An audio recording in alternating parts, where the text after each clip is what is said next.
の花びら一つ二つ開けばあの日の記憶よみがえるよ。さまよいながらも変わらない場所へやっとたどり着いたこと、何度も掴んで何度も失って闇が火を奪い磯が罪に泣き角がやっと巡り会えたこと。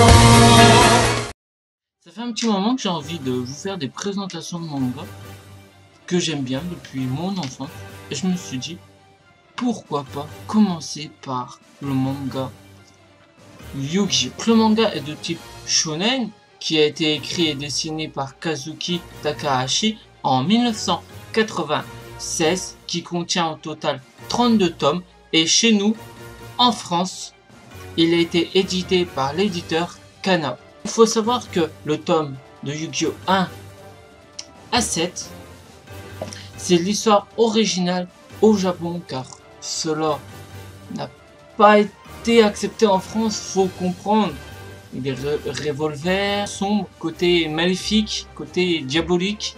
Vraiment, là, pour ce coup, on retrouve un Yugi vachement ténébreux qui aime faire du mal en fait. Mais tout en protégeant ses amis. Les designs des personnages vachement maléfiques. Je vais vous chercher. Déjà le grand-père, vous voyez la tête. C'est pour un enfant, ça pourrait faire peur et ça se comprend. Mais au Japon, eux, il n'y a pas de problème là-dessus. Donc ils aiment bien ça. Rien que déjà ça, vous voyez, Théal se fait carrément attraper avec un flingue au niveau du visage.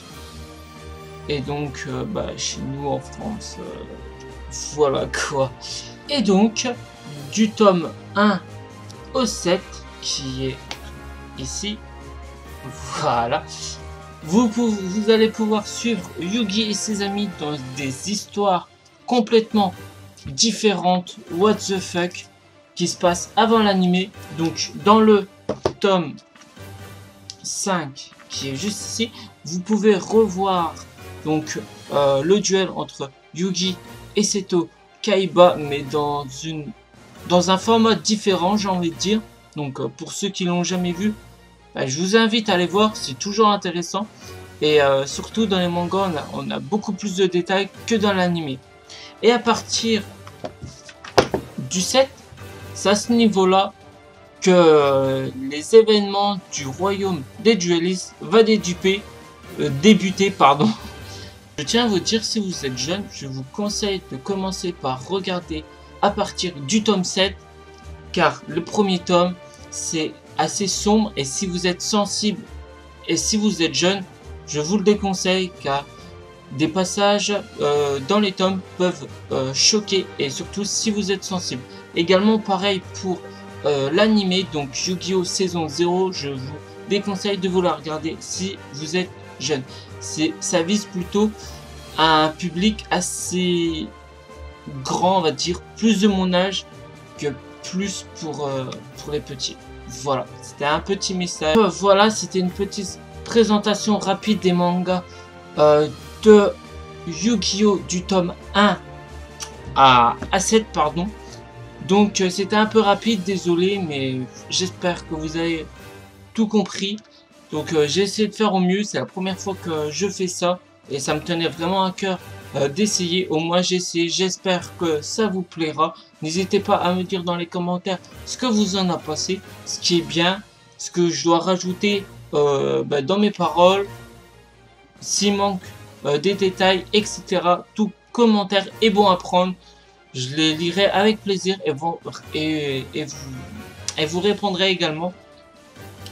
Donc voilà, donc dans le prochain épisode, j'ai envie de dire, on va parler du manga Death Note. Donc là c'est un univers, j'ai envie de dire différent, mais pas vraiment, parce que ça parle de Dieu de la mort. Et Yu-Gi-Oh! Des tomes 1 à 7 se reproche un peu de ce thème là. Donc voilà, c'est un petit peu un confrère quoi. Donc voilà, donc la prochaine fois on parlera de Death Note. Donc ben voilà, sur ce, moi je vous quitte là. N'hésitez pas à mettre un petit like, à partager, à vous abonner si ça vous a plu. N'hésitez pas dans les commentaires. Je réagirai avec vous. Donc je prends tout commentaire est bon à prendre. J'espère que ça vous a plu. Sur ce, moi je vous dis allez gâteaux, amusez-vous bien. Ciao.